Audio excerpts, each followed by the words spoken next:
ভাই হ্যাঁ বাবাই আর বাবাই, বাবাই আর বাবাই, আমি আর বাবাই পারছি না। মাংস ভাত, মাংস ভাত, মাংস ভাত, এই দেখো উফ, চুপ।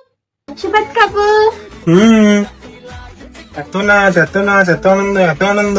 হ্যাঁ আমার জুতোটা কই রে, দে তো। এই তো জুতো। না, এটা দিয়ে মারবো না, এটা আমার ভালো জুতো। এটা দিয়ে মারলে না আমার জুতোটা অসম্মান হবে। না, আমি মারবো আমার ছেলের জুতো নিয়ে। হুম হুম, আমার ছেলের জুতো দিয়ে মারলে যদি ওর হাঁটুর বয়সী ছেলের জুতোর মার খেয়ে যদি একটু শিক্ষা হয়। গাম গাম গাম। এই যে বনু, তোমার বরকে বলো, আমার মনে হয় তোমার পোলিওর ডোজগুলো না ঠিকঠাক পড়েনি ছোটবেলা দিয়ে।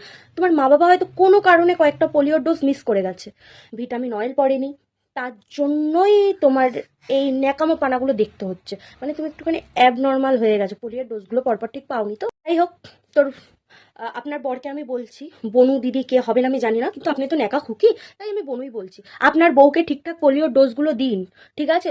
নাহলে হয়তো ভবিষ্যতে গিয়ে আরো মানে একটুখানি হয়ে যেতে পারে, আশা করছি বুঝতেই পারছেন।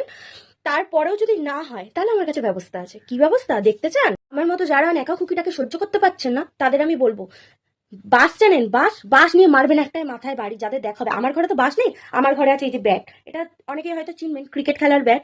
এই ব্যাটটা দিয়ে মাথার মধ্যে যদি একটা বাড়ি মারি না, ও সব হুঁশ এসে যাবে, জানেন তো। আর এই ন্যাকামো পানা একদম বেরিয়ে যাবে জন্মের মতন। আর হ্যাঁ, যারা এটাকে হালকা ভাববেন, হালকা ভেবে নেবেন না, এটা যথেষ্ট ভারী। ওর মাথায় যখন পড়বে ও ভারীর চাপটা বুঝতে পারবে কতটা হালকা আর কতটা ভারী। ধরেই দেখছিলাম সালাম